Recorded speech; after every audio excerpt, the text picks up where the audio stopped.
Hello बच्चों, कैसे हो। स्वागत है आपका अपने YouTube channel Rohan sir physics के अंदर, जहां आज हम करने जा रहे हैं चैप्टर नंबर 9 रे ऑप्टिक्स का एक न्यू लेक्चर वीडियो।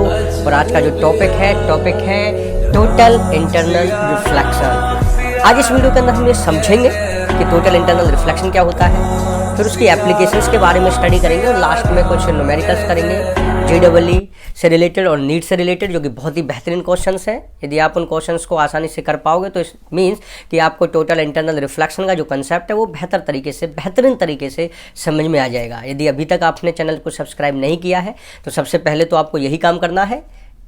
आपके जहां आप वीडियो देख रहे हो ना, नीचे एक सब्सक्राइब रेड कलर में दिखाई दे रहा होगा, तो उसको प्रेस कर दीजिए और प्रेस साथ में कर दीजिए बेल आइकन को भी, जिससे कि आपको इस यूट्यूब चैनल से रिलेटेड जितने भी अपडेटेड वीडियोज हैं वो आसानी से उनका जो नोटिफिकेशन जो है वो आपको आसानी से मिल सके।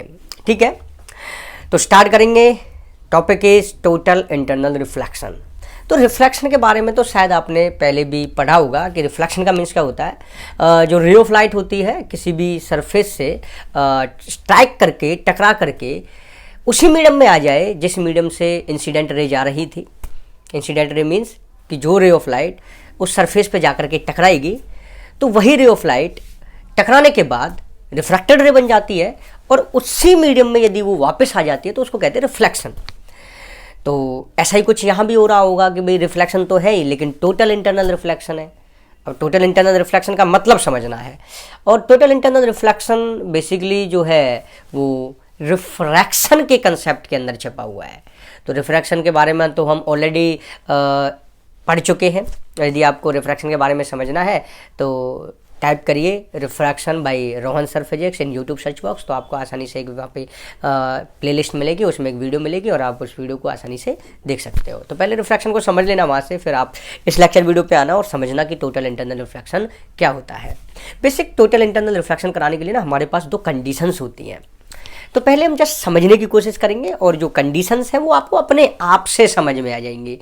यदि फिर भी आपको अपने आप से समझ में नहीं आ रही है, इट मीन्स कि आपका जो बेस है वो कमज़ोर है। तो पहले इस चैप्टर से रिलेटेड जितनी भी पुरानी वीडियोज हैं पहले वो आप देख लें, तब इस लेक्चर वीडियो पे आए। तो टोटल इंटरनल रिफ्लेक्शन समझना है।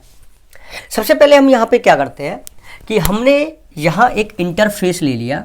अब इंटरफेस का मीन्स तो आप जानते ही हो कि भाई एक ऐसा सरफेस, या फिर हम बोल सकते हैं कि ऐसा ऑब्जेक्ट जो दो मीडियम्स को डिवाइड करे, उसके एक तरफ दूसरा मीडियम हो और उसके दूसरी तरफ और दूसरा मीडियम हो।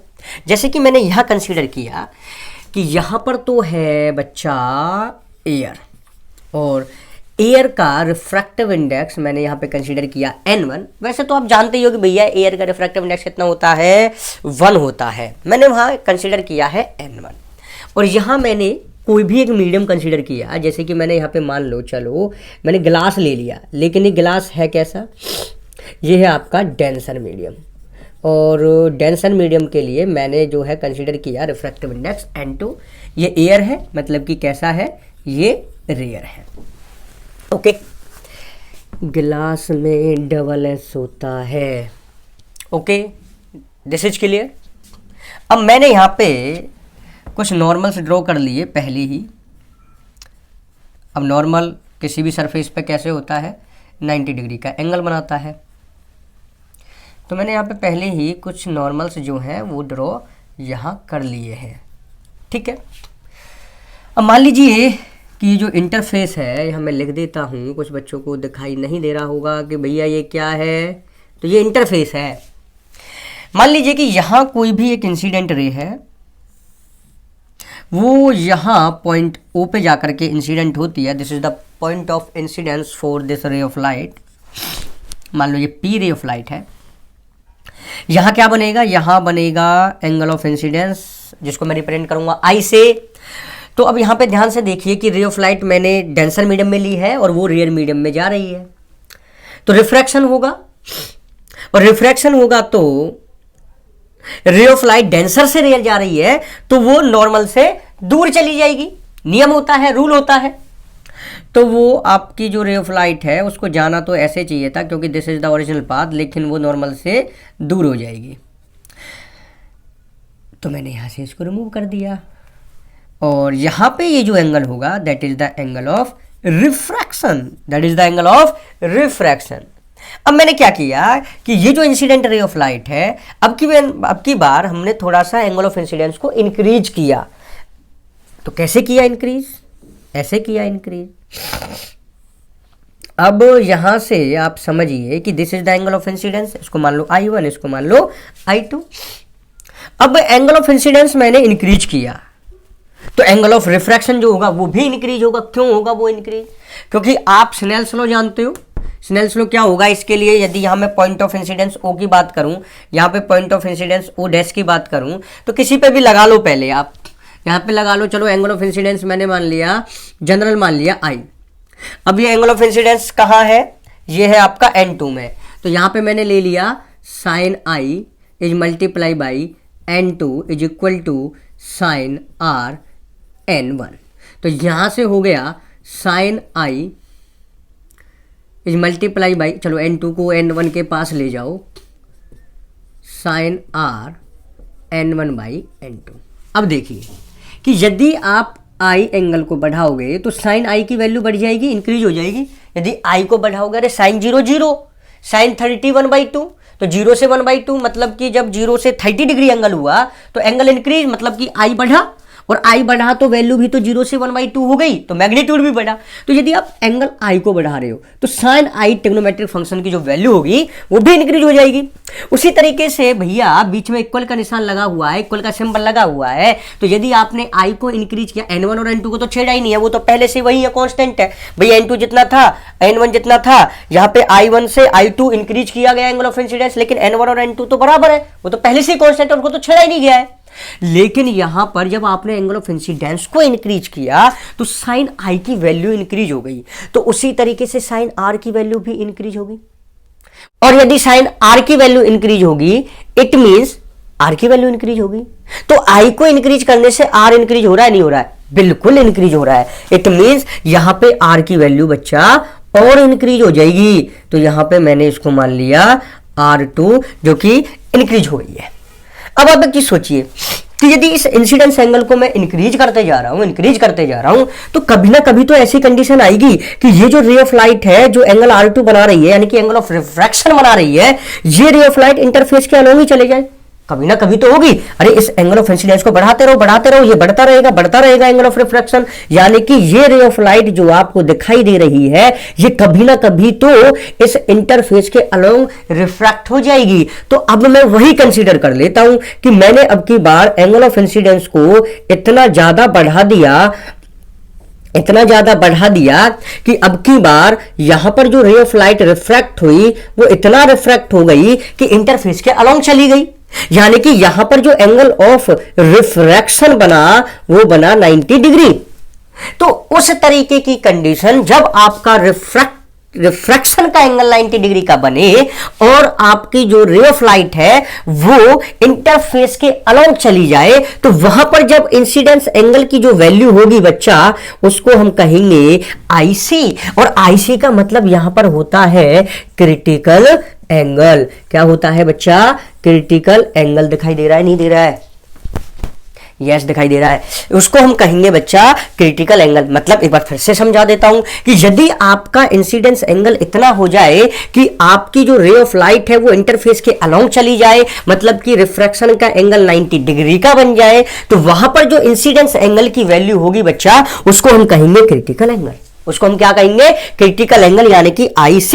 ये IC का मतलब क्या हो गया? क्रिटिकल एंगल का मतलब क्या हो गया? क्रिटिकल एंगल का मतलब हो गया कि एंगल ऑफ इंसिडेंस की वो वैल्यू जहां पर आपकी रे ऑफ लाइट इंटरफेस के अलोंग रिफ्रैक्ट हो रही है और एंगल ऑफ रिफ्रैक्शन जो बन रहा है वो कितने डिग्री का बन रहा है बच्चा? 90 डिग्री का बन रहा है। इट मींस आपको क्रिटिकल एंगल के बारे में समझ में आ गया होगा। अब आप लोग एक चीज समझिए कि यदि आपका क्रिटिकल एंगल है तो एंगल ये जो है 90 डिग्री का बन रहा है। अरे यदि आप इसको क्रिटिकल एंगल से भी इंक्रीज कर दो, मतलब इस इंसिडेंस एंगल को और इंक्रीज कर दो, तो ये रे ऑफ लाइट इंटरफेस से नीचे आ जाएगी। और नीचे आने का मतलब क्या है? उसी मीडियम में ये वापस आ जाएगी। और उसी मीडियम में वापस आने का मतलब क्या है बच्चा? रिफ्लेक्शन। यानी कि रे ऑफ लाइट होने को तो उसका रिफ्रैक्शन होना चाहिए था, क्योंकि डेंसर मीडियम से रेयर मीडियम में जा रही है, रिफ्लेक्शन तो होगा क्योंकि दोनों मीडियम्स अलग अलग है।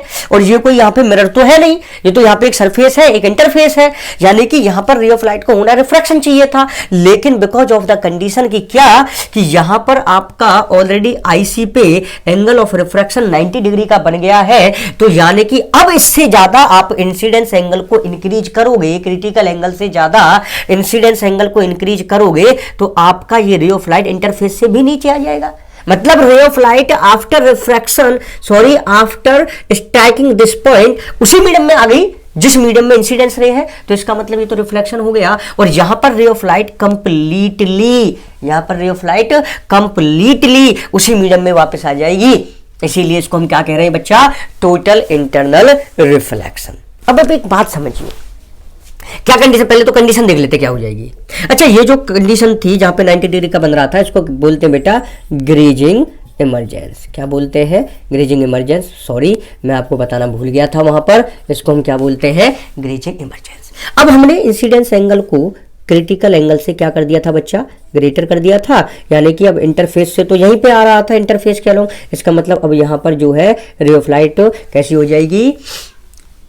रिफ्लेक्ट हो जाएगी, और यहां पर बनेगा एंगल ऑफ रिफ्लेक्शन। और आप जानते हो रिफ्लेक्शन का लो, यानी कि यहां पर जितने भी एंगल्स होंगे, यहां पर ये I1, I2, I3, यहाँ I4, तो ये I4 और R यहां पर क्या होगा बच्चा? बराबर होगा according to the law of reflection of light. ये 10th का नियम है, जानते हो, कोई दिक्कत नहीं है।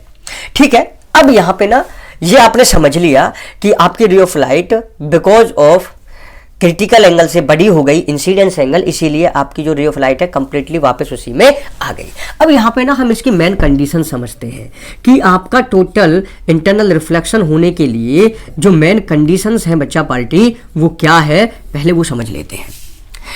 मेरे हिसाब से तो आपको समझ में आ गया होगा, दोनों ही कंडीशंस आपको पता चल गई होंगी। पॉज करिए वीडियो को और कमेंट बॉक्स में लिखिए वो दोनों जो कंडीशंस हैं वो कौन कौन सी हैं। यदि आपको समझ में आ गया है तो मैं चाहूंगा कि मेरे दोबारा स्टार्ट करने से, वीडियो को दोबारा स्टार्ट करने से पहले आप कमेंट बॉक्स में वो दोनों कंडीशंस राइट डाउन कर दें जो आपको समझ में आ गई हैं। पहली बात तो आपको ये समझ में आ गई होगी कि यहां पर इंसिडेंस एंगल को क्रिटिकल एंगल से बड़ा होना चाहिए। पहली बात यहां पे आपको समझ में आ गई होगी कि क्रिटिकल एंगल को इस इंसिडेंस एंगल को क्रिटिकल एंगल से बड़ा होना चाहिए, तभी तो ये वापस उसी मीडियम के अंदर आएगा। क्योंकि यदि क्रिटिकल एंगल के बराबर इंसिडेंस एंगल होगा तो वो तो इंटरफेस के अलग चला जाएगा। और इस एंगल ऑफ रिफ्रैक्शन को और बड़ा करने के लिए, यानी कि वापस उसी मीडियम में, डेंसर मीडियम में लाने के लिए आपको इंसिडेंस एंगल को क्रिटिकल एंगल से क्या करना पड़ेगा? ग्रेटर करना पड़ेगा। तो यहां पर क्या हो गया? Incidence angle should be greater than critical angle. पहली कंडीशन तो आपकी यही हो गई। ठीक है, ये वाली बात आपको समझ में आ गई होगी। दूसरी कंडीशन क्या हो गई? अरे ध्यान से देखिए, ध्यान से देखिए कि आप की ये रे ऑफ लाइट वापस उसी मीडियम में आ रही है। कब आ रही थी? क्योंकि ये धीरे धीरे धीरे धीरे नॉर्मल से दूर जा रही थी। और नॉर्मल से दूर केवल कब जा सकती है? अरे नॉर्मल से दूर तो रे ऑफ लाइट आफ्टर रिफ्रैक्शन केवल तभी तो जा सकती है यदि आपकी रे ऑफ लाइट डेंसर मीडियम से रेयर मीडियम में जा रही हो। यदि रेयर से डेंसर में जा रही होगी तो वो तो टुवार्ड्स नॉर्मल चली जाएगी, और यदि टुवार्ड्स नॉर्मल चली जाएगी बच्चा, तो कभी भी इस उल्टे उसी मीडियम में वापस तो रे ऑफ लाइट कभी आ ही नहीं पाएगी। यहाँ पे साफ तो देख रहे हो कि ये रे ऑफ लाइट यदि इसी मीडियम में वापस ला रहे हो तो हमें इस नॉर्मल से दूर लेकर के जाना है, नॉर्मल से दूर लेकर के जाना है, नॉर्मल से दूर लेकर के जाना है, तभी तो वापस उसी मीडियम में आ पाएगी। इसका मतलब दूसरी कंडीशन क्या हो गई कि रे ऑफ लाइट को बच्चा कहां से कहां जाना चाहिए? डेंसर से रेयर मीडियम में जाना चाहिए। आई होप आपको बात समझ में आ रही होगी। क्लियर है ये वाली बात?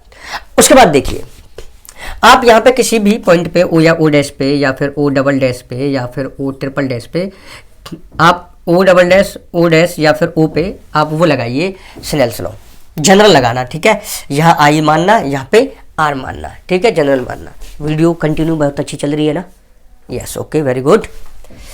देखिए बच्चे, यहाँ स्नेल्स लॉ लगाइए। स्नेल्स लॉ लगाने का तरीका मैंने आप लोगों को बताया है कि यहाँ पे आई एंगल है, आई मानो इसको, I1 मानो मत मानो, आई मानो इसको। यहाँ पे N2 है तो N2 के साथ किसकी मल्टीप्लाई करोगे? साइन आई की। जो एंगल हो, जिस रिफ्रैक्टिव इंडेक्स में हो, जिस मीडियम में हो, उसका जो रिफ्रैक्टिव इंडेक्स है उसके साथ उसका साइन ट्रिग्नोमेट्रिक फंक्शन की मल्टीप्लिकेशन करनी है। I hope you are getting my point. N2 I, N2 I, यानी कि sine I into N2। Okay, is equal to यहाँ r, यहाँ n1, यानी कि n1 साइन r। ओके, तो यहाँ पे ग्रेजिंग इमरजेंस वाली कंडीशन इस पे अप्लाई करो, तो ग्रेजिंग इमरजेंस वाली कंडीशन अप्लाई करोगे तो I किसके बराबर हो जाएगा, IC, और R किसके बराबर हो जाएगा, 90 डिग्री। ग्रेजिंग इमरजेंस की मैंने यहाँ पे कंडीशन अप्लाई की, किसकी की, ग्रेजिंग इमरजेंस। ओके ओके बच्चा पार्टी, किसकी की, ग्रेजिंग इमरजेंस। ठीक है, तो यहाँ पे इस कंडीशन को इस इक्वेशन नंबर 1 में पुट करिए, तो यहाँ पे ये हो गया n2 sine IC is equal to n1, अरे n1 की वैल्यू, चलो n1 की तो अभी वैल्यू नहीं है, अभी तो फॉर्मूला बना रहे हैं, साइन r साइन 90, और साइन 90 की वैल्यू बच्चा पार्टी कितनी होती है, 1 होती है।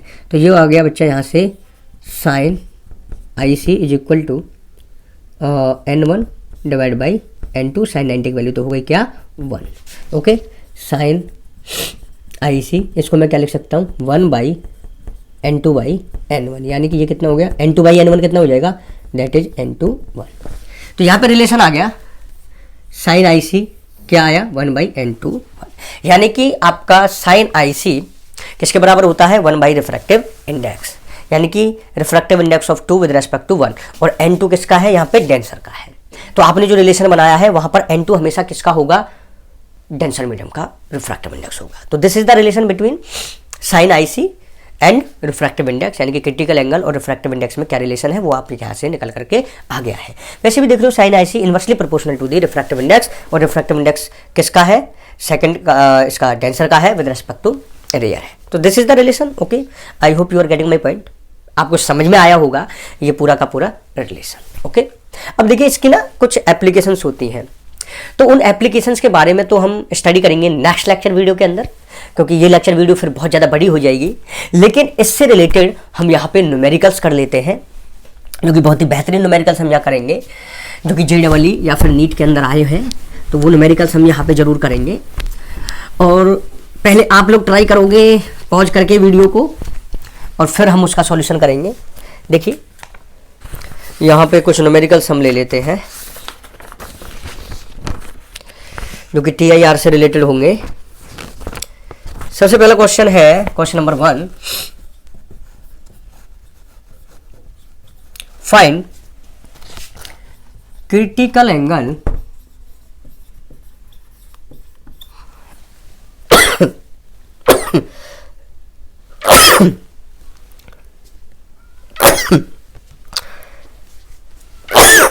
तबीयत थोड़ी खराब है मेरी। फाइंड क्रिटिकल एंगल फॉर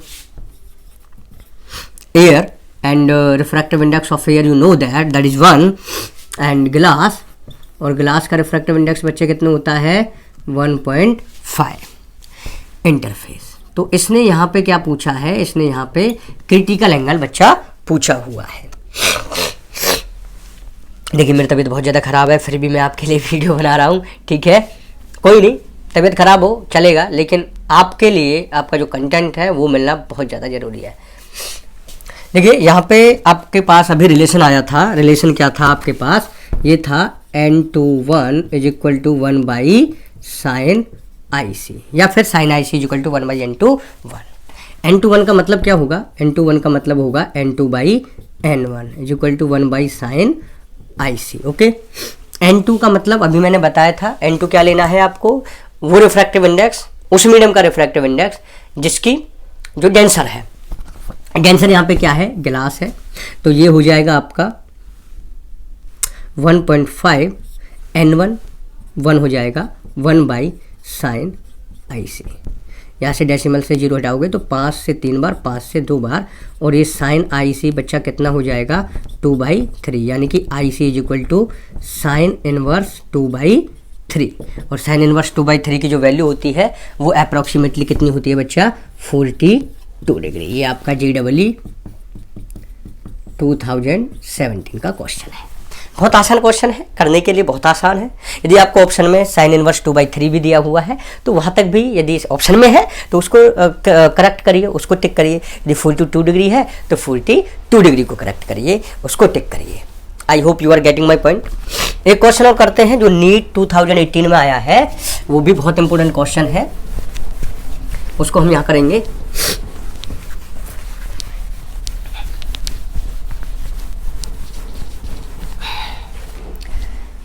यहाँ जो क्वेश्चन है वो क्वेश्चन है आपका, यहाँ पे एक राइट एंगल ट्राइंगल दे रखा है, दिस इज क्वेश्चन नंबर 2 और ये नीट 2018 का क्वेश्चन है। देखिए यहाँ पे एक ट्राइंगल है और ये राइट एंगल ट्राइंगल है, ये आपका 45 डिग्री का एंगल है, दिखाई दे रहा होगा आप लोगों को। ये कितने डिग्री का एंगल है बच्चे? 45 डिग्री का एंगल है। और ये भी आपका 45 डिग्री का एंगल है, ये 90 डिग्री का एंगल है। इसको मान लो ए, इसको मान लो बी, इसको मान लो सी, और यहाँ पे एक ray of light normally A B surface पे जाकर के स्ट्राइक कर रही है। और क्वेश्चन ये है कि यहाँ पे आपको एंगल ऑफ इमरजेंस निकालना है कि ये रे ऑफ लाइट जब इस प्रिज्म से, ये प्रिज्म है, यहाँ पे ग्लास प्रिज्म है, ग्लास प्रिज्म है, और इसका जो क्रिटिकल एंगल है बच्चे इस ग्लास के लिए वो है 42 डिग्री। ओके, आपको यहाँ पे इमरजेंस एंगल निकालना है। इमरजेंस एंगल का मतलब होगा कि ये रे ऑफ लाइट जब इस प्रिज्म से बाहर निकलेगी तो वो कितने डिग्री के एंगल पर निकलेगी। अब देखिए ये ray of light A B surface पे नॉर्मली स्ट्राइक कर रही है, तो नॉर्मली स्ट्राइक करेगी तो भैया यहाँ पे एंगल ऑफ इंसिडेंस कितना हो जाएगा? 0 हो जाएगा। तो एंगल ऑफ इंसिडेंस 0 तो angle of refraction is also 0।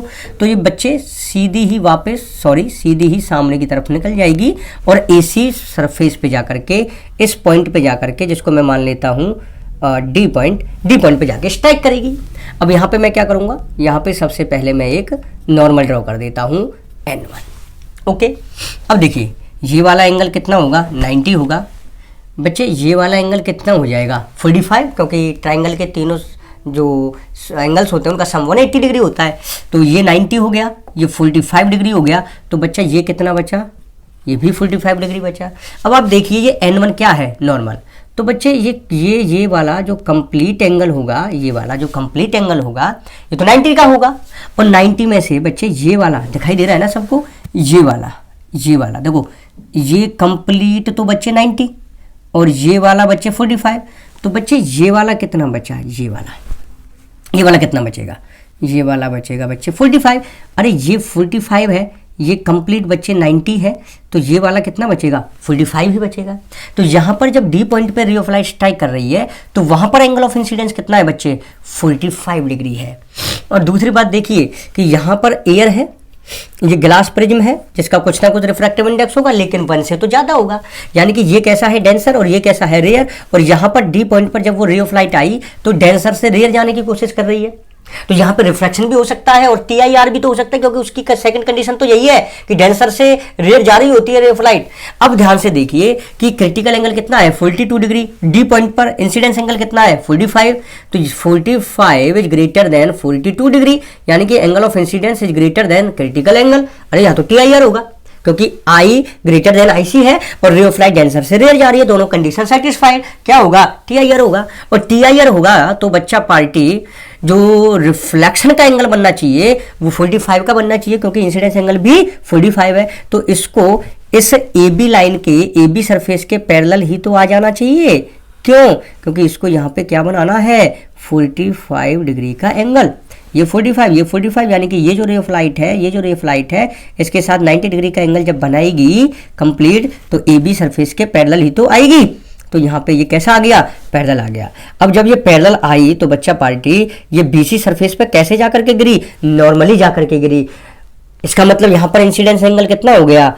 Incidence angle कितना हो गया? 0 हो गया। क्यों 0 हो गया? क्योंकि ये नॉर्मली आकर के गिरी है और नॉर्मल भी नॉर्मली होता है, यानी कि दोनों ही नॉर्मली है, यानी कि दोनों ही एक ही लाइन पे है, यानी कि इंसिडेंस एंगल 0। और यदि इंसिडेंस एंगल 0 होगा बच्चा पार्टी तो एंगल ऑफ रिफ्रैक्शन भी तो 0 होगा। और यदि एंगल ऑफ रिफ्रैक्शन 0 होगा और ये BC सरफेस से इस प्रिज्म से बाहर निकली है, यानी कि वही रिफ्रैक्शन का एंगल यहाँ पे क्या होगा? Emergence angle. और वो रिफ्रैक्शन का एंगल यहाँ पे कितना आया है? 0। तो यानी कि इमरजेंस एंगल भी बच्चा पार्टी कितना आएगा? 0। आई होप आपको मजा आया होगा इस लेक्चर वीडियो को देख करके, और आज आपको इस बेहतरीन तरीके से समझ में आ गया होगा कि टोटल इंटरनल रिफ्लेक्शन क्या होता है और किस तरीके से उसके आसानी से न्यूमेरिकल कर सकते हैं। तो अभी तक आपने इस चैनल को सब्सक्राइब नहीं किया है तो सबसे पहले चैनल को सब्सक्राइब कर लीजिए, प्रेस कर दीजिए बेल आइकन को। चैनल का नाम है RSP रोहन सर फिजिक्स। मेरे से रिलेटेड सारे कॉन्टैक्ट्स यानी कि फेसबुक आईडी, इंस्टाग्राम आईडी, मेरा फ़ोन नंबर, सारा कुछ आपको डिस्क्रिप्शन के अंदर मिल जाएगा। इस लेक्चर वीडियो के PDF नोट्स भी ऑलरेडी मैंने डिस्क्रिप्शन के अंदर अपलोड कर दिए, वहाँ पे लिंक मिलेगा, वहाँ से आप क्लिक करके PDF नोट्स इस चैप्टर से रिलेटेड रे ऑप्टिक्स के आप आसानी से डाउनलोड कर सकते हो। यहाँ जो भी कुछ मैंने कराया बच्चा, आपको उसकी प्रैक्टिस करनी होगी। आज स्टूडेंट लाइफ जो है ना, स्टूडेंट लाइफ बहुत डिप्रेस्ड लाइफ हो चुकी है। बच्चे को ये समझना होगा कि वो आखिरकार करना क्या चाहता है अपनी लाइफ के अंदर। पेरेंट्स कह रहा है कि पढ़ाई करो, किताब उठा लो, किताब कि अरे तुम इतना घूमते क्यों रहते हो, मोबाइल चलाते हो, मोबाइल छोड़ दो, पढ़ाई करिए। क्या किसी पेरेंट्स ने आज तक कभी किसी बच्चे से ये पूछा कि आपको प्रॉब्लम क्या है, आपका इंटरेस्ट किस में है? नहीं पूछा ना। मैं उन सारे पेरेंट्स से ये रिक्वेस्ट करता हूँ कि पहले अपने बच्चे से 10 मिनट निकाल करके उससे बात तो करिए। उसे ये तो पूछिए कि आपको प्रॉब्लम, यदि आपका पढ़ने में मन नहीं लग रहा है तो उसकी दिक्कत क्या है, उसकी प्रॉब्लम क्या है। उसे पूछेगा कौन ये सारी चीजें? आप पेरेंट्स ही नहीं पूछेगा तो फिर पूछेगा क्यों? उसको क्या प्रॉब्लम आ रही है अपनी लाइफ के अंदर जिससे कि उसकी लाइफ जो है वो आगे नहीं बढ़ पा रही है? कहीं उसको ऐसा तो नहीं है कि वो डिप्रेशन का शिकार होता जा रहा है, कहीं वो मेंटली डिस्टर्ब होता जा रहा है? क्योंकि पढ़ना भी हर किसी के बस की नहीं है, किताबों में मन लगाना भी हर किसी के बस की नहीं है। उसका इंटरेस्ट किस में है? क्या उसका इंटरेस्ट स्पोर्ट्स में है? तो स्पोर्ट्स में उसको थोड़ा सा आप उससे बात करिए और कोशिश करिए कि क्या आपकी खुद की इकोनॉमिक कंडीशन ऐसी है कि हाँ आप उसको मोटिवेट कर सको और कह सको कि हाँ अब